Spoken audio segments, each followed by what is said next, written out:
Welcome to MyZone online school. My name is Linda Shipanga, and welcome to my friend. Today's lesson is grade 7 science. But before we start with our lesson, remember to put on your mask, and let's also sanitize our hands. Let's rub it through our fingers and around our hands. And also do not forget the social distance on the sides and to the front as well. Now, today's lesson is health education, sexuality, and sexual health.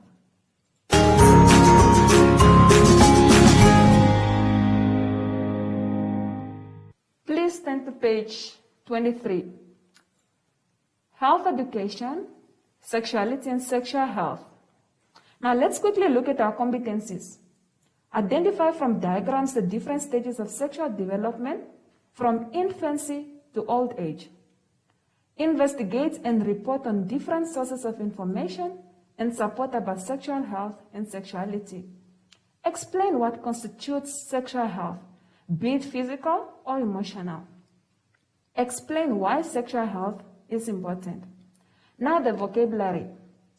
Sexuality. Sexuality is the physical and emotional readiness for sexual intercourse. Sexual health. Being physically, mentally, socially healthy in relation to sexuality.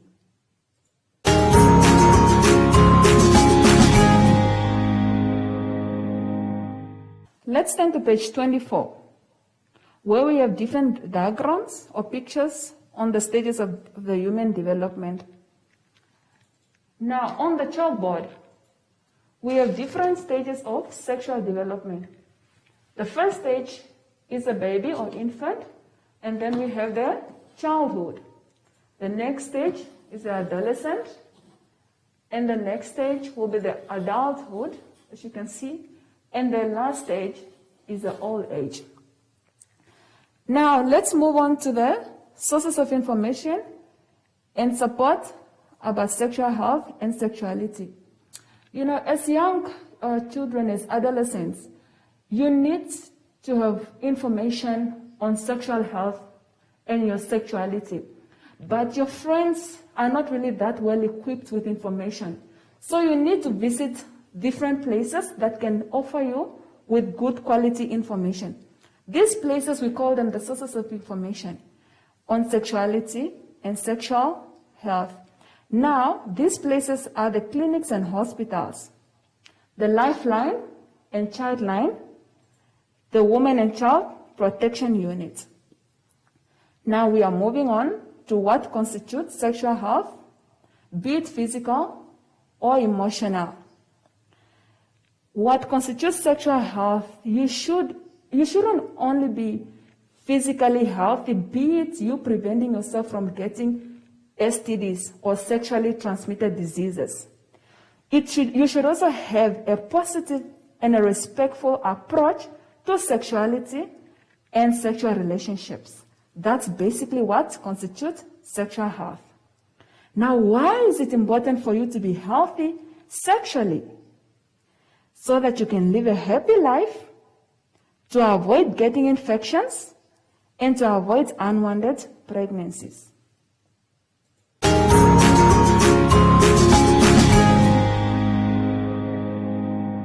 Let's turn to page 25.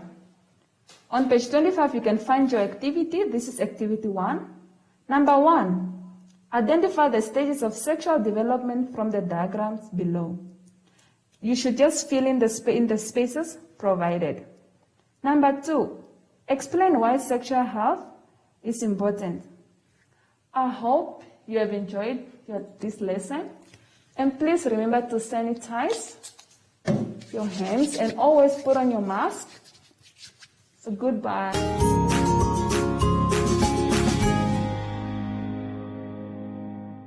Hi everyone, I'm Joshi. And make sure to always make a helicopter circle, stretching your arms out and spinning around like me. And make sure you're not touching anyone while doing this. Goodbye.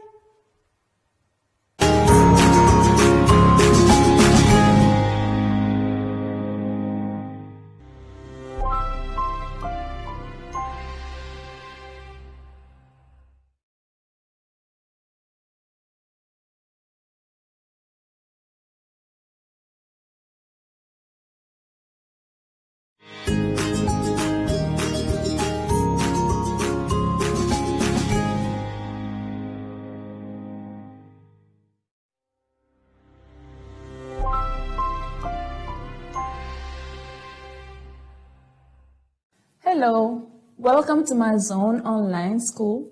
My name is Linda Shipanga, and I'm not alone. I'm with Pomwene. Welcome, Pomwene.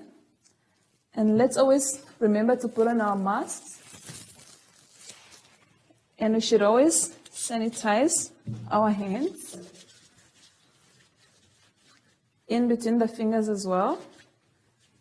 And do not forget the social distance. So today's lesson will be, it's Science Grade 7, Health Education, Sexuality, and Sexual Health.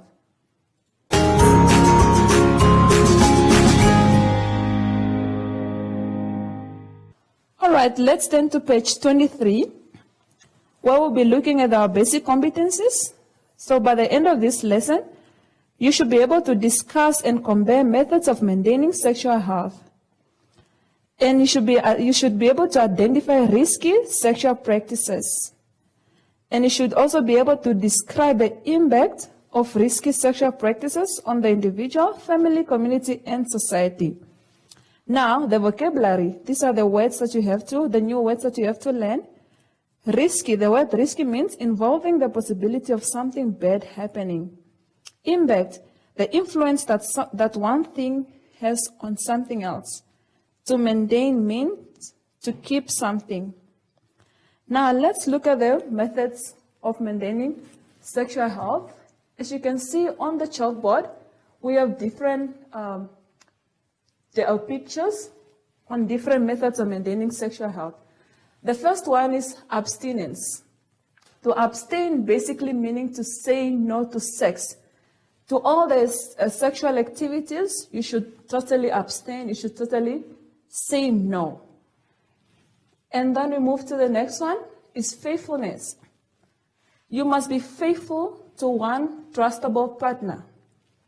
In this method of maintaining sexual health, if one or both of the partners are not faithful to each other, and then they have sexual intercourse with somebody else, which is, for example, unprotected sex, then they can contract an STD or STI, which is sexually transmitted infections, and then they can pass it on to their partner. So this faithfulness is mostly suitable for married couples. And then we move to condom use. So we have different types of condoms. You can find the condoms at the clinics or hospitals. And then we have two types of condoms for male condoms, and the female condoms, which are called the femidoms. So you can still make use of the condoms. The condoms act as a barrier between the two partners. Just the same way as the doctors are putting on gloves to protect themselves and their patients from getting germs, it works the same way. So the condoms traps sperms so that they do not go to the next person. The sperms do not enter the woman, so she will not be able to contract any infections, and then she will not be able to fall pregnant. Among these three methods of maintaining sexual health, abstinence is the best and the most effective method. And you should actually abstain. All right? Now, let's quickly turn to page 24, whereby we'll be looking at the risky sexual practices. What are risky sexual practices? These are actions that put you in danger and that have a negative impact on your sexual health. What are these risky sexual practices? Sex without a condom, multiple sexual partners. When you have more than one sexual partner, for a boy maybe you have three girlfriends, or for a girl you have maybe two boyfriends, for instance, and you are having sexual intercourse with all of them. Those are multiple sexual partners. Sugar daddies and sugar mummies. Let's look at the sugar daddies. What are sugar daddies? Sugar daddies are older men, much older men, that usually engage into sexual relationships with much younger girls. They give them money and they give them gifts, and they have sexual intercourse with them.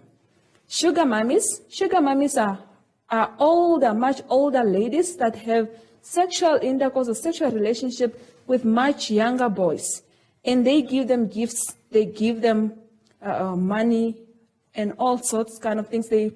Sometimes they even give them a lift to school in their cars. And then we look at the sex workers. Sex workers, these are people that sell sex for money. They go at the lights, for example, the robots there, and then they find men. They get into their cars according to what they have agreed on, and then they get into men's cars. And then when they go to their place, have sexual intercourse with them, and then they get paid for having sexual intercourse with different kind of men.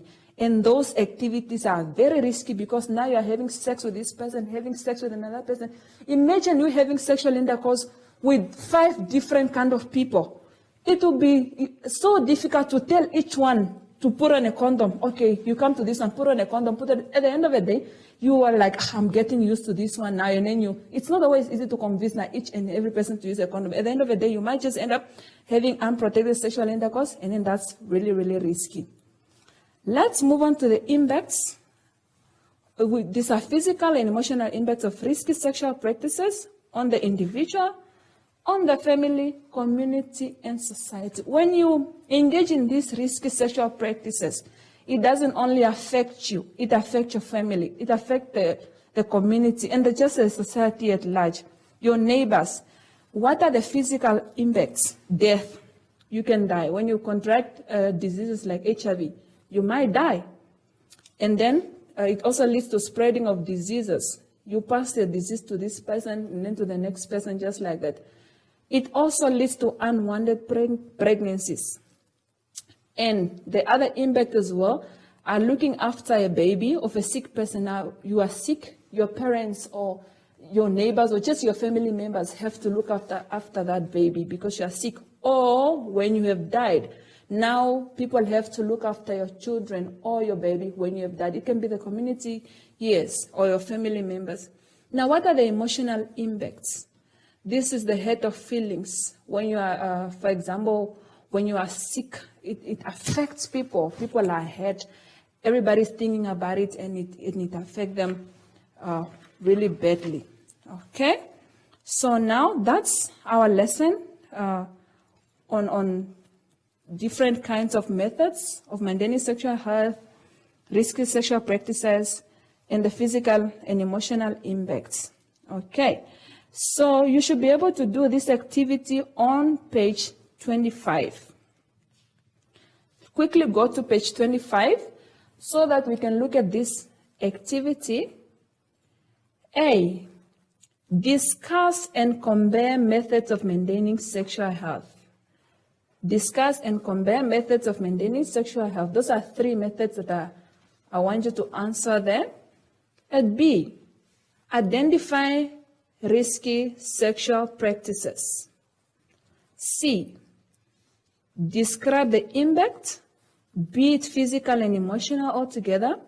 These are the impact of risky sexual practices on the individual, on the family, community, and society.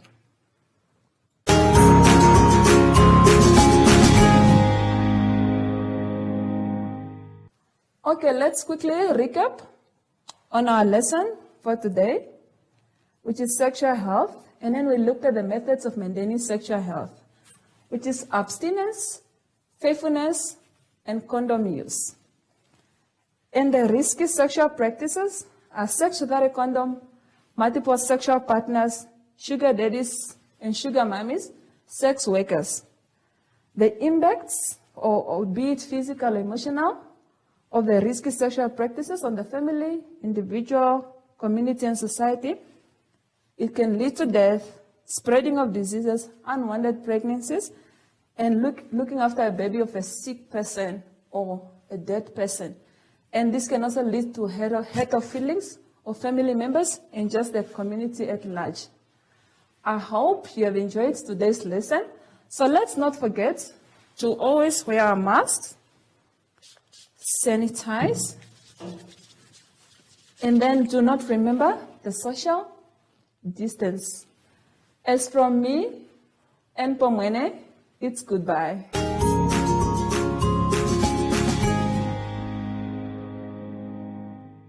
Hi everyone, I'm Shashi, and And Simon says, don't touch your face, your eyes, your nose, and your mouth, unless your hands are super clean.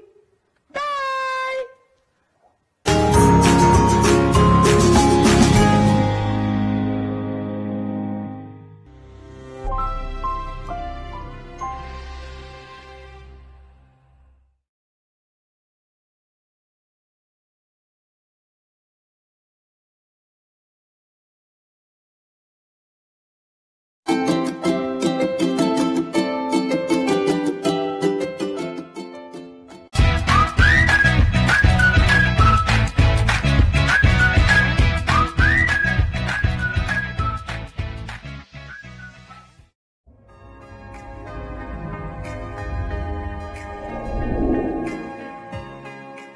Today, I'm joined by a panel of men. As per usual, we men get to talk about what we men really talk about.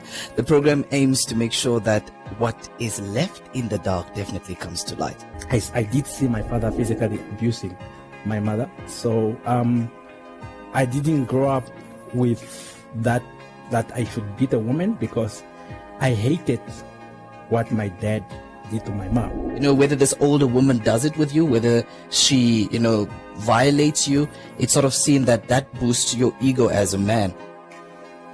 Was that as a young man, I think at 17, 18, I started dating and realized that it's a very fascinating thing to have sex and so forth.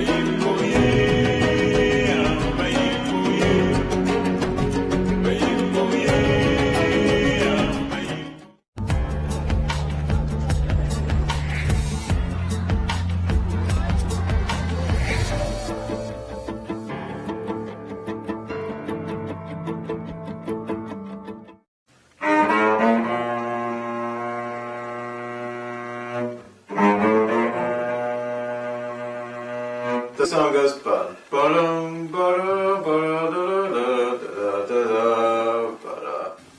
Benjamin Rosloff expresses himself with music, but when he's not playing the cello, he's making films. My father bought me my first camera when I was 14 years old. My biggest dream is to be a filmmaker, like a producer or director. Benjamin has already shown his films at festivals around the world. The first film that I did, which was a documentary short, was called Can I Call You? It's about me trying to go in a relationship with someone who's non-disabled. Can I call you? Yes, exactly. Ben is indeed a remarkable young man who has been living with autism from birth. He's a 23-year-old living in New York with his parents. Ben is not alone. 1% of the world's population, over 70 million people, is living with autism.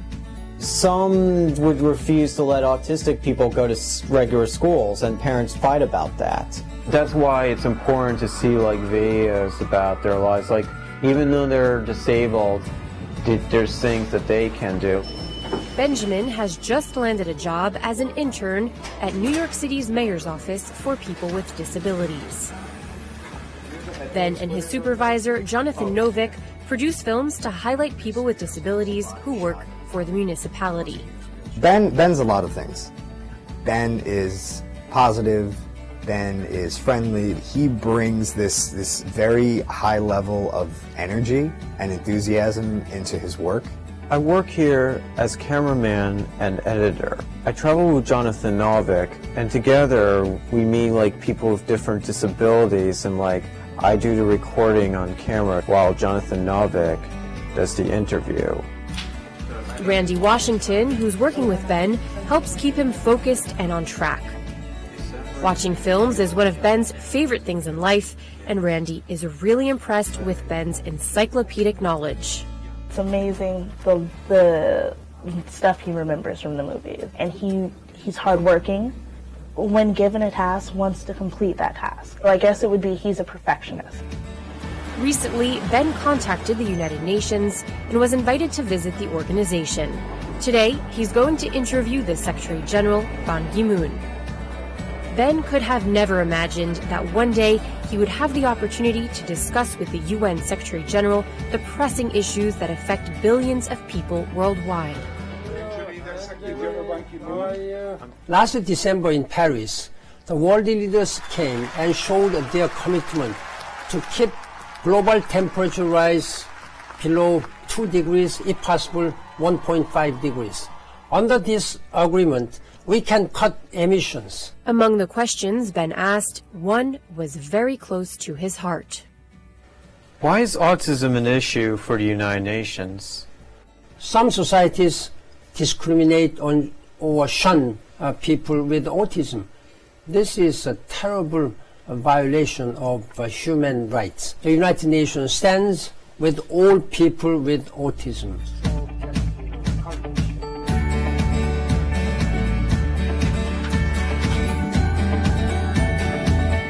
Benjamin's resolve to work and produce films is an example to the millions of people with disabilities worldwide. He knows that anything is possible when you dream, and if you work hard, your dreams can come true.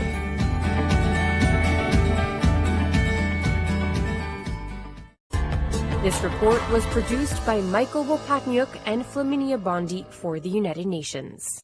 Maar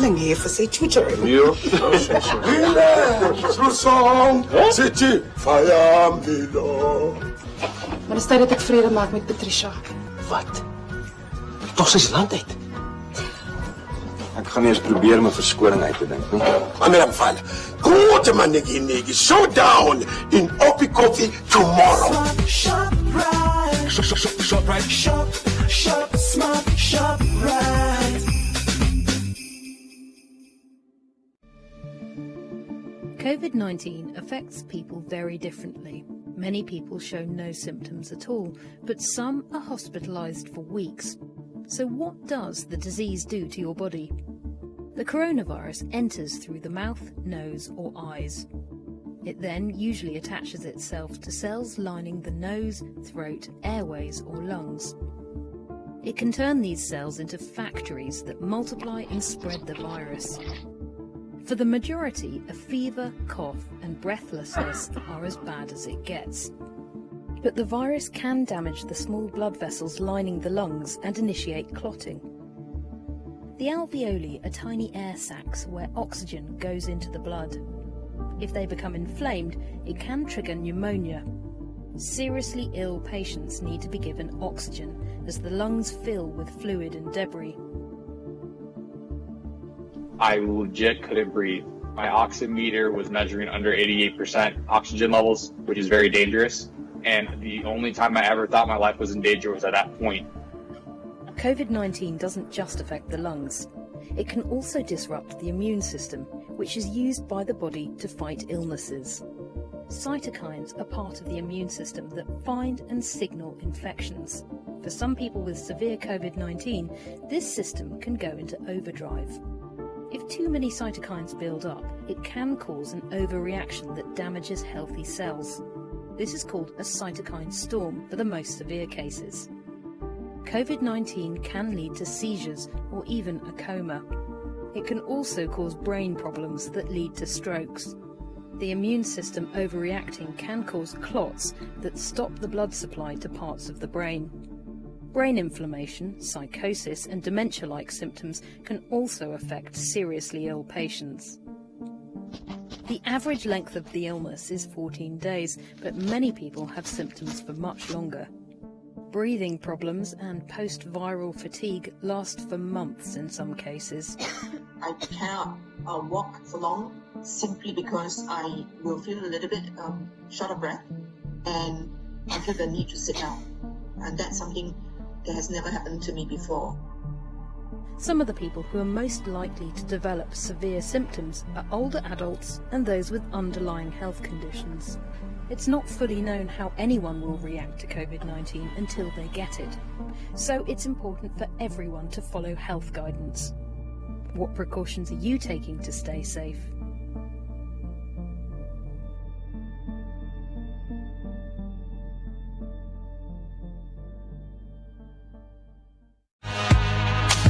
I'm feeling so bad because of I have been arrested. We are trying to sell to provide our kids with food, but the police they come to arrest us. I was literally apprehended in Independence Avenue.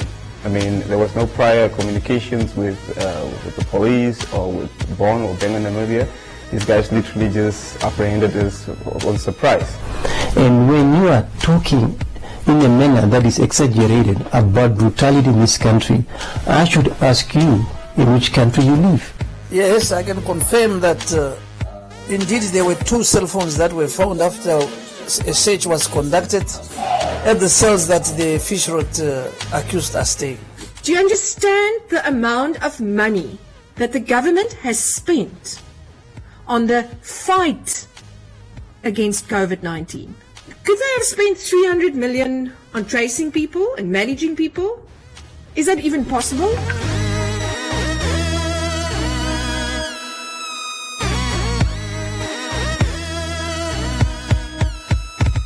Akili, akili, akili, akili.